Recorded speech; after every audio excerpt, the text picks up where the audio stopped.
Hei sann folkens, og velkommen til en helt ny video her på min kanal. Nå er det faktisk en video, så det er første gang på veldig lenge i hvert fall, sånn ordentlig video.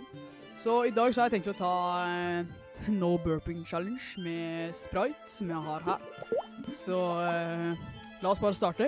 Så jeg bare skyver mikrofonen litt til siden, sånn at jeg ikke ødelegger den. Ok.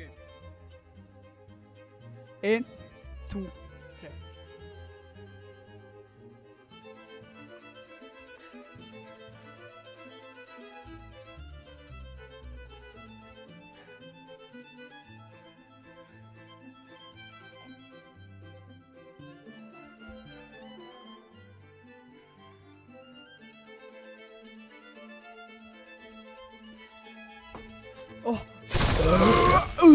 Herre.